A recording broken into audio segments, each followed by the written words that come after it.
दोस्तों, हमारे इंडिया में त्योहार पूरे साल मनाए जाते हैं और ये कुछ महीने साल के ऐसे होते हैं कि जिनमें लगातार त्योहार होते हैं।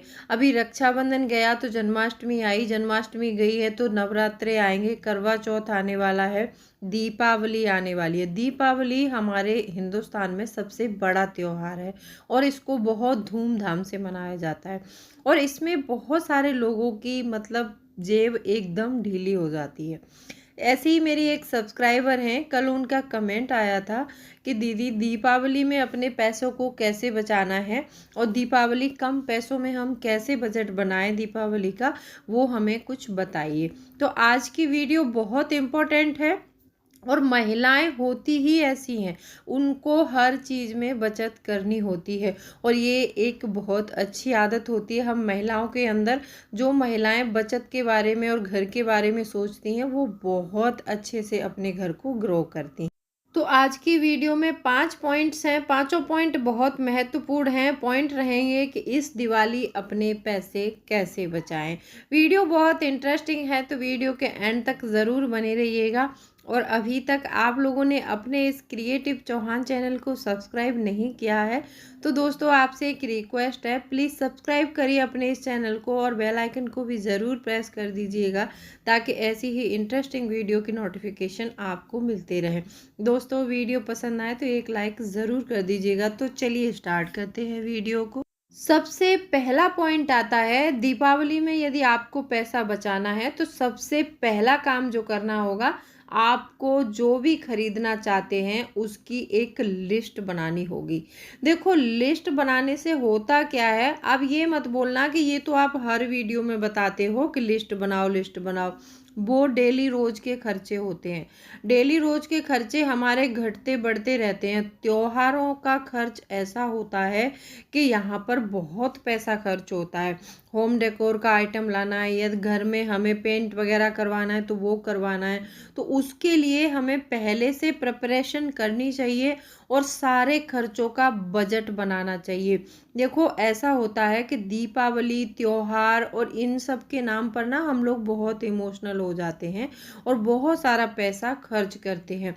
तो इसीलिए जो जो ज़रूरी हो, आपको लगता है कि दीपावली पे जो जो सामान ज़रूरत का है, पूजा का सामान है, घर में तो हल्की फुल्की डेकोरेशन का सामान है, वो ला सकते हैं। ऐसा नहीं है कि आप मतलब बड़े बड़े सामान खरीद के लाओ कि नहीं हम तो बॉल हैंगिंग 10,000 का ही खरीदेंगे या कोई फ्लावर बॉस है हम तो 12,000 का ही खरीदेंगे, ऐसा नहीं। वहाँ पर छोटी छोटी लड़ियाँ लगाकर, हल्के फुल्के फूलों की लड़ियाँ लगाकर भी अपने घर को अच्छे से डेकोरेट किया जा सकता है। अब ये 10,000 का फ्लावर बॉस लेकर आए और हमने एक कॉर्नर में रख दिया। अब वो फ्लावर बॉस हमें तभी तक अच्छा लगेगा जब तक कोई 15,000 वाला 16,000 वाला दूसरा नहीं आ जाता, क्योंकि चीज़ें हर साल बदलती हैं और हर साल पुरानी होती हैं। फिर अगले साल हम उसको निकाल के बाहर रख देंगे तो गए हमारे 10,000 रुपये पानी में। ऐसा नहीं करना है आपको। आपको हल्की फुल्की डेकोरेशन का सामान खरीदना है, अपनी पूजा का सामान खरीदना है, त्योहार में कौन सी मिठाई लेनी है, क्या करना है, कितने का क्या करना है। अच्छा एक बात बता दूं, मिठाई वगैरह जो होती है आप ज़्यादातर घर में प्रिपेयर करें तो बहुत अच्छा रहता है। यहाँ पर हमारा डबल खर्च होता है। एक तो मिठाई इतनी महंगी महंगी आएंगी, वो सारा खर्च होगा और उसके बाद खाकर उनको बीमार पड़ जाते हैं क्योंकि वो बड़े ही अनहाइजीनिक तरीके से बनाते हैं और बाहर की मिठाई बिल्कुल भी अच्छी नहीं होती है।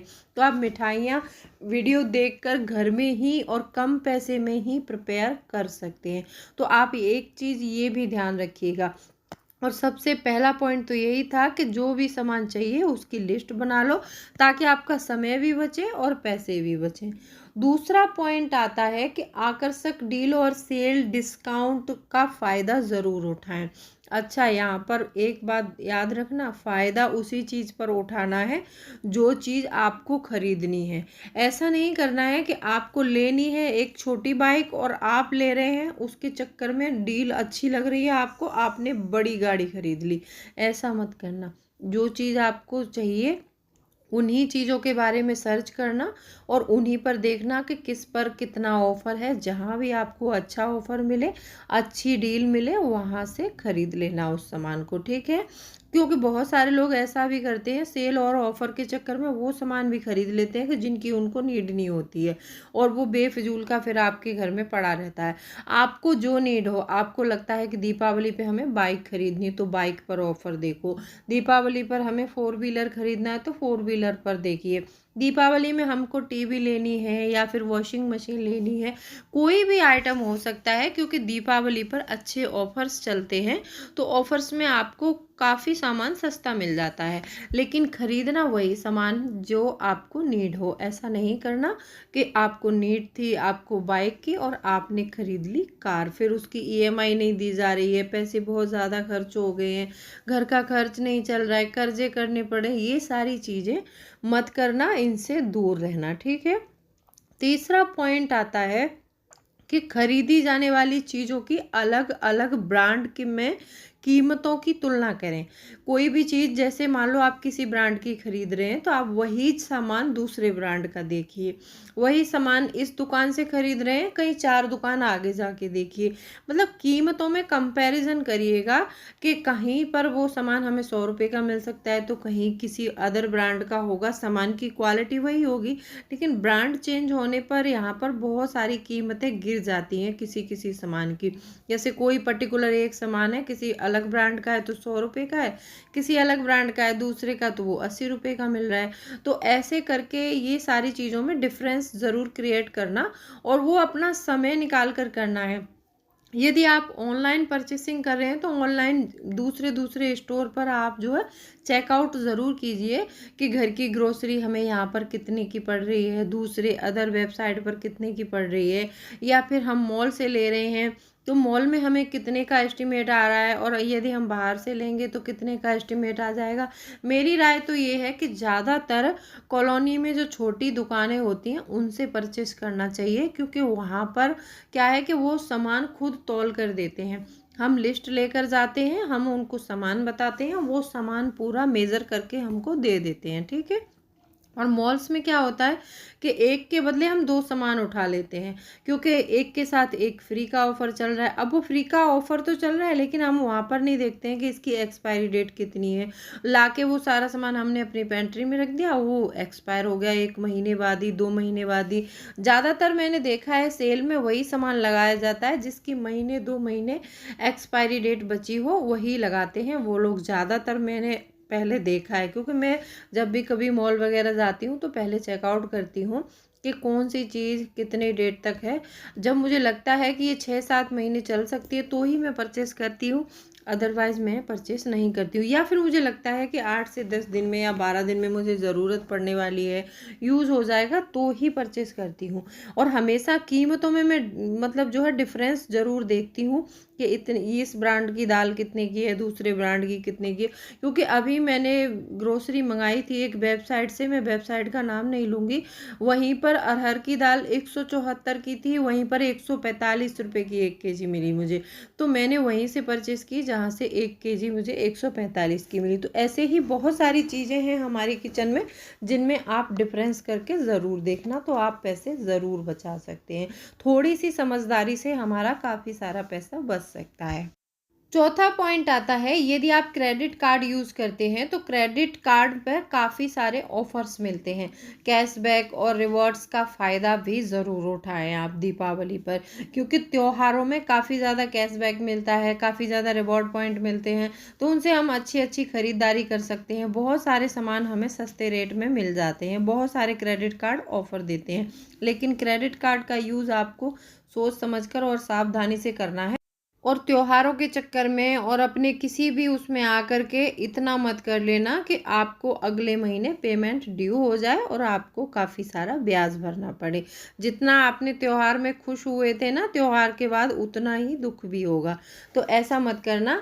आप उन्हीं चीज़ों पर पैसा खर्च करना कि जो चीज़ आपकी लाइफ में बहुत ज़रूरी है, जो नीडेड सामान है। कैशबैक हमें जिस चीज़ पर मिल रहा है हम इसको परचेज़ कर रहे हैं, हमारे काम की है नहीं है, और बहुत सारी चीज़ें। क्योंकि वैसे तो मैं प्लास्टिक मनी यूज़ करने का बिल्कुल ही मना करती हूँ, क्योंकि ये क्रेडिट कार्ड जो होता है ना, एक जान का जंजार होता है, इसका कर्जा बहुत बुरा होता है गाइस। ये आपको नहीं लेना चाहिए। अगर त्योहारों में फ़ायदा मिल रहा है और आपको लगता है कि मैं इतना पेमेंट इसका भर सकता हूँ, तो उतना ही यूज़ कीजिएगा। और पांचवा पॉइंट है, ये सबसे महत्वपूर्ण पॉइंट है, अपने लेन देन या खर्चों का हिसाब ज़रूर रखिएगा। त्योहार के चक्कर में हमने किसको क्या दिया हम वो भी भूल जाते हैं, किसको हमने उधार दिया, किससे हमने लिया, किसको हमें क्या देना है, कौन सा खर्च हमें करना है, कौन सा कट करना है, ये भी सारी चीज़ें हमारे दिमाग से निकल जाती हैं। तो दीपावली आने वाली है, उससे पहले आप महीना 15 दिन पहले अपना हिसाब किताब लगाना शुरू कर दीजिए, क्योंकि त्योहार में बहुत ज़्यादा खर्च हो ही जाता है।